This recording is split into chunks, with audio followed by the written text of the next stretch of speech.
प्रिय मित्रों, मन की सुरक्षा और शक्ति के इस दूसरे भाग में आपका आत्मीय स्वागत है।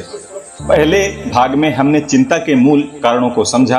आज की यह यात्रा केवल सिद्धांतों की नहीं, यह पूरी तरह से व्यवहारिक है। हम आज दिमागी व्यायामों से लेकर थेरेपी, खेलकूद, पुनर्वास, हमारे अंदर छिपे हीरो व्यायाम, हार्मोनल संतुलन और आत्मरक्षा की उन सभी अदम्य शक्तियों पर विस्तार से चर्चा करेंगे जो आपको मानसिक रूप से अजेय बनाएगी।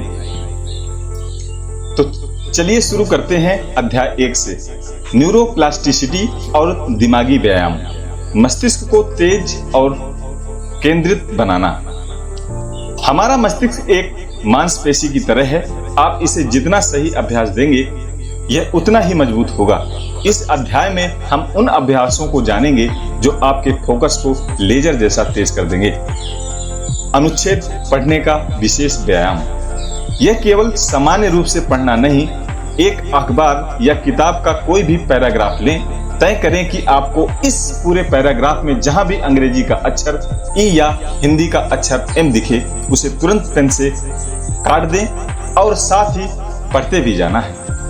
इससे आपको लाभ होंगे। जब आप पढ़ते हुए किसी खास अक्षर को ढूंढकर काटते हैं तो आपका फ्रंटल लोब सक्रिय हो जाता है।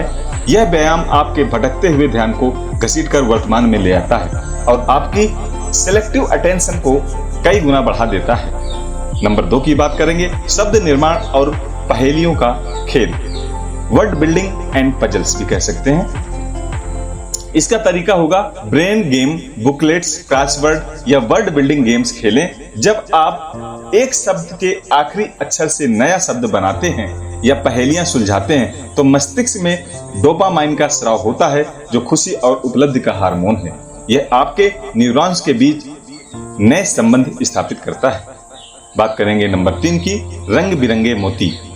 एक डिब्बे में अलग अलग रंगों के छोटे छोटे मोती मिक्स कर दीजिए। अब इन्हें एक एक करके धागे में पिरोकर सुंदर क्राफ्ट या माला बनाइए।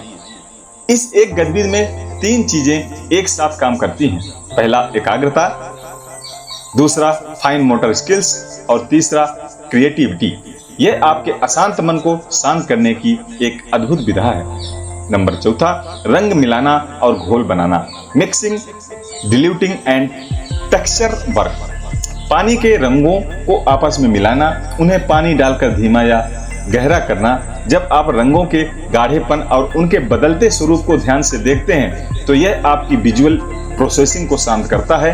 यह मन के भीतर मचे उथल पुथल को रंगों के माध्यम से बाहर निकालने का एक सुंदर माध्यम है। नंबर 5 की बात करेंगे, कला के माध्यम से भावनाओं का निकास, art of connection and emotion went out. कभी कभी जो बातें हम शब्दों से नहीं कह पाते, हमारा अवचेतन मन उन्हें चित्रों में ढाल देता है। एक कोरा कागज लें और रंगों, स्केच पेन या उंगलियों से जो मन में आए उसे उकेरें। कोई नियम नहीं है, इसे इमोशन वेंट आउट कहते हैं। यह मन के भीतर दबे तनाव के गुब्बार को सुरक्षित रूप से बाहर निकाल देता है। अब बात करते हैं अध्याय 2 की, खेलकूद और थेरेपी गतिविधियां, शारीरिक सक्रियता से मानसिक शांति। खेल केवल मनोरंजन नहीं है, ये हमारे तंत्रिका तंत्र यानी कि नर्वस सिस्टम को पुनर्जीवित करने वाली एक बेहतरीन थेरेपी है। आइए देखें कि कौन से खेल हमारे मन को या हमारे मन पर क्या प्रभाव डालते हैं। टेबल टेनिस, गजब की एकाग्रता, आंख और हाथ का समन्वय, त्वरित निर्णय क्षमता। टेबल टेनिस की बात कर लिया, अब आगे बढ़ते हैं बैडमिंटन और वॉलीबॉल। रिफ्लेक्सिस में सुधार, एंडोर्फिन का स्राव, टीम भावना और सामाजिक जुड़ाव। चीनी चेकर्स, रणनीति सोच, धैर्य का विकास। डार्ट गेम, लक्ष्य पर अचूक फोकस, मानसिक भटकाव पर पूर्ण रोक। ब्लॉक मेकिंग और पहेलियां, ये समझ को स्थापित करती हैं और समस्या सुलझाने की क्षमता को जागृत करती हैं। विशेष थेरेपी सेंटर्स और उनका महत्व। डे केयर सेंटर्स और प्ले हाउस, मानसिक रूप से चुनौतीपूर्ण लोगों या अत्यधिक तनाव से जूझ रहे व्यक्तियों के लिए डे केयर सेंटर्स एक सुरक्षित ठिकाना होते हैं। यहाँ प्ले थेरेपिस्ट और विशेष रूप से ऑटिज्म थेरेपिस्ट खेल खेल में संवेदी अंगों को संतुलित करना सिखाते हैं। Soft punching toy. जब मन के भीतर अत्यधिक गुस्सा, फ्रस्ट्रेशन या एंजाइटी जमा हो जाए तो किसी व्यक्ति या खुद पर निकालने के बजाय एक सॉफ्ट पंचिंग टॉय का उपयोग करें। इस पर प्रहार करना आपके भीतर के आक्रामक ऊर्जा को बिना किसी नुकसान के बाहर निकाल देता है। फूलों से जुड़ाव, फूलों को छूना, उनकी पंखुड़ियों को व्यवस्थित करना या बागवानी करना। फूलों के प्राकृतिक रंग और उनकी सुगंध हमारे मस्तिष्क के लिम्बिक सिस्टम को सीधे प्रभावित कर तनाव के स्तर को तुरंत गिरा देते हैं। डांस, म्यूजिक, भांगड़ा और एरोबिक्स। जब आप भांगड़ा की थाप पर या एरोबिक्स के तीव्र संगीत पर झूमते हैं तो शरीर में संचित कोर्टिसोल तनाव हार्मोन पसीने के रूप में बह जाता है। तीव्र शारीरिक गति और संगीत का यह मिश्रण आपके भीतर एक फील गुड फैक्टर पैदा करता है जो डिप्रेशन को कोसों दूर रखता है। गोल्फ, यह खेल आपको धीमा होना, सांसों पर नियंत्रण रखना और एक शांत सोचे समझे प्रहार की कला सिखाता है। यह उतावलेपन को शांत करने का अचूक साधन है। अब बात करते हैं अध्याय 3 की, पुनर्वास, प्रकृति और स्वास्थ्य सुविधाएं। उपचार का वातावरण। हमारा परिवेश हमारे विचारों को आकार देता है। यदि परिवेश ही चिकित्सा बन जाए तो घाव बहुत जल्दी भरते हैं। पुनर्वास केंद्र और प्रकृति का सानिध्य। जब शहरी कोलाहल मन को थका दे तब फार्म हाउस, फलों के बागानों जैसी जगहों पर समय बिताना अद्भुत साबित होता है। मिट्टी की सौंधी खुशबू, पेड़ों से ताजे फल तोड़ना और पक्षियों की चहचहाट, इसे इकोथेरेपी कहा जाता है। यह आपके अशांत पैरासिम्पैथेटिक नर्वस सिस्टम को वापस संतुलित करती है। संस्थागत मानसिक स्वास्थ्य सहायता। आजकल देश के शीर्ष संस्थानों जैसे IITs, विश्वविद्यालयों और कॉलेजों में विशेष वेलनेस सेंटर्स और यूनिवर्सिटी कॉलेज काउंसलर्स उपलब्ध हैं। ये काउंसलर्स छात्रों और वयस्कों को बिना किसी सामाजिक हिचकिचाहट के एक सुरक्षित गोपनीय वातावरण प्रदान करते हैं जहां वे अपने मन की बात कह सकते हैं। क्लिनिकल साइकोलॉजिस्ट के पास का आदर्श वातावरण। जब आप एक योग क्लिनिकल साइकोलॉजिस्ट के पास जाते हैं तो वहां का वातावरण अत्यधिक आरामदायक, शांत और सुरक्षित बनाया जाता है। सुगंध चिकित्सा, एरोमा थेरेपी और स्पा।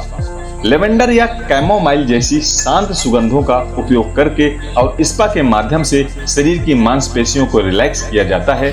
जब शरीर पूरी तरह आराम कंफर्ट जोन में आ जाता है तो क्लिनिकल वर्कआउट या थेरेपी परिणाम कई गुना बेहतर आते हैं।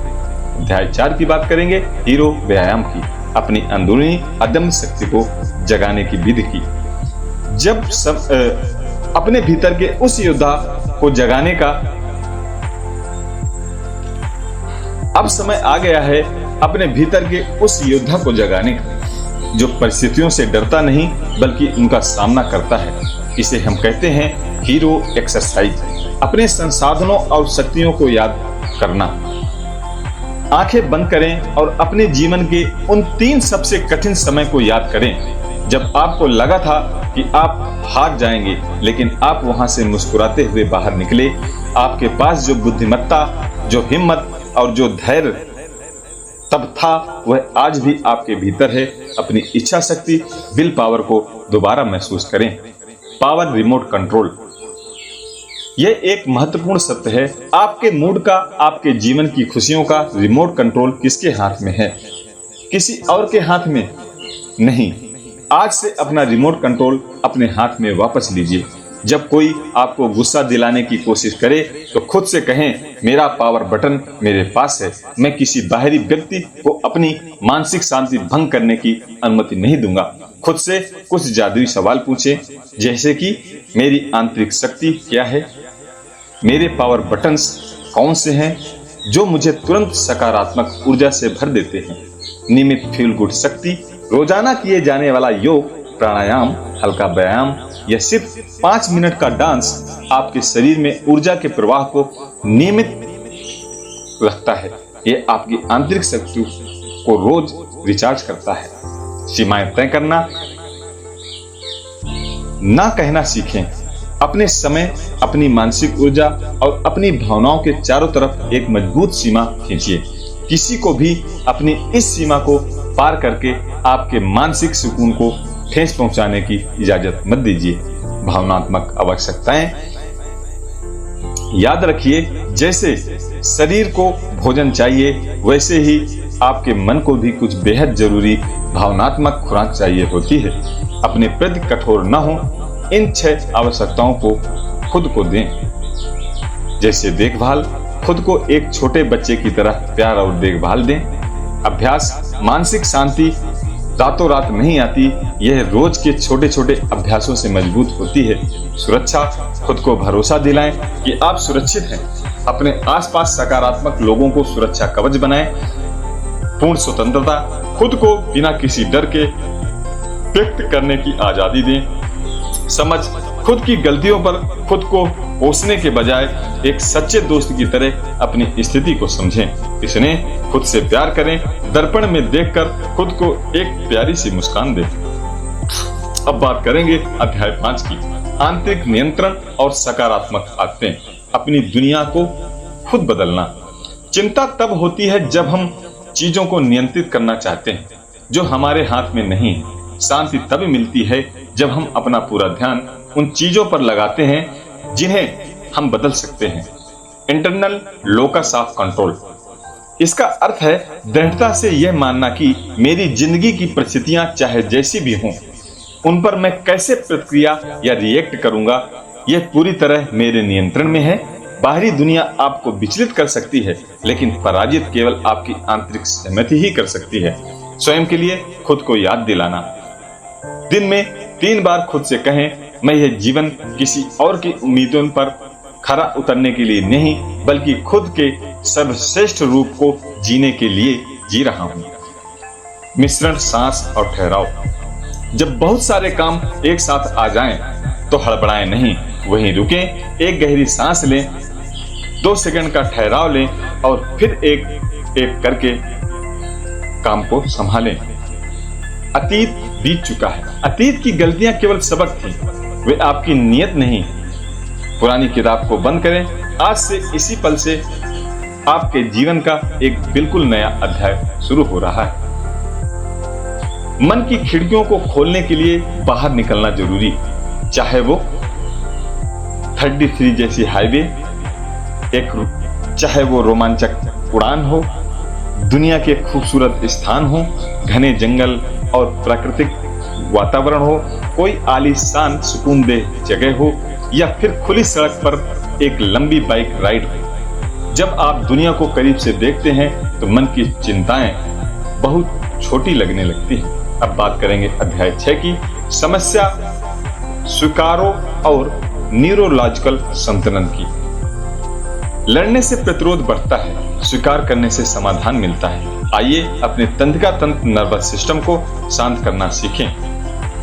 जब तक आप यह नहीं मानेंगे कि आपको मदद की या शांत की जरूरत है, तब तक बदलाव संभव नहीं है। जो भी स्थिति है उसे स्वीकार करें। टैपिंग के साथ सेफ स्तर की पहचान।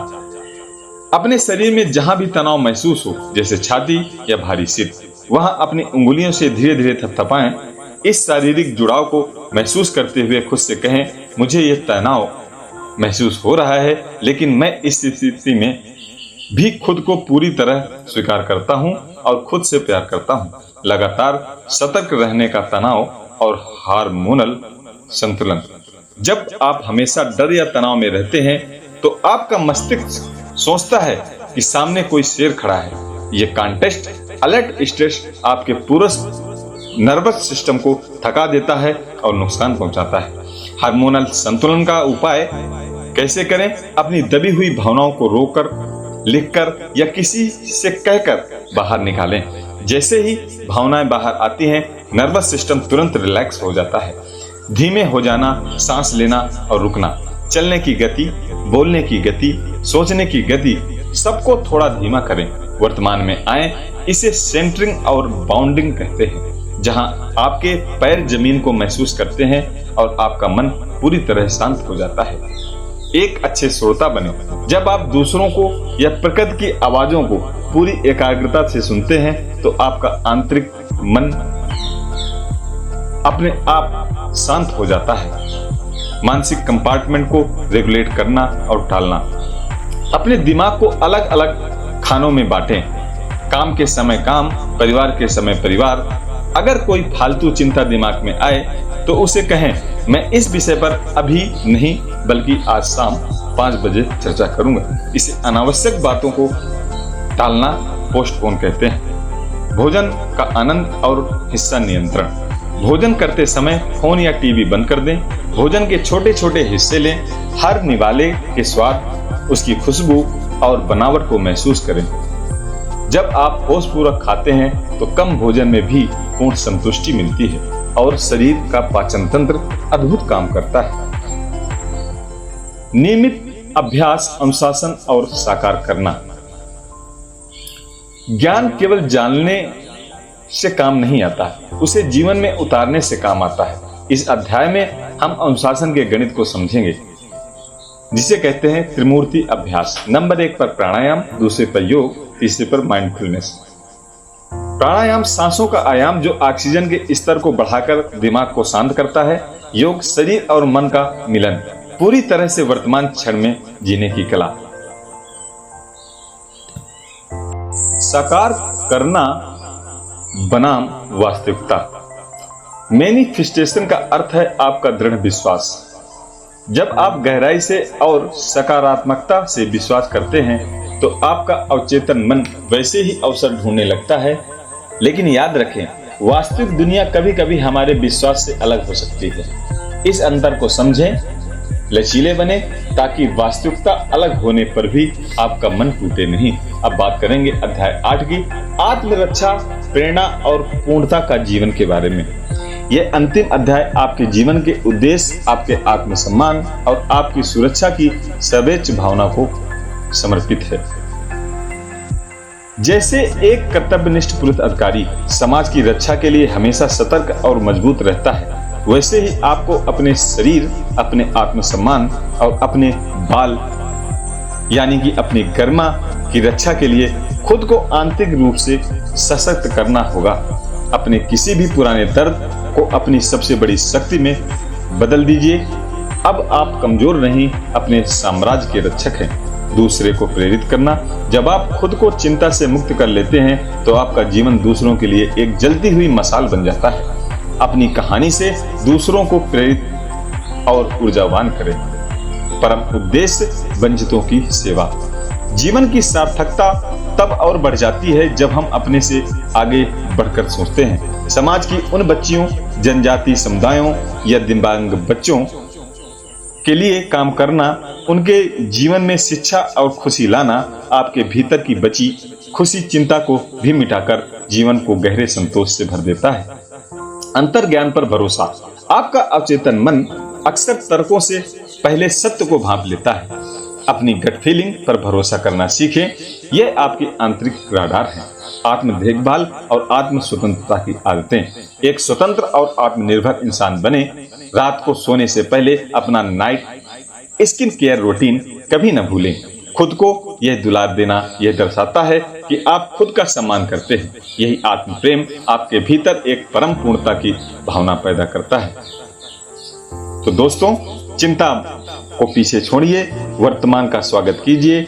जय हो आपकी मानसिक शक्ति की। मिलते हैं अगले अद्भुत यात्रा में। नमस्कार।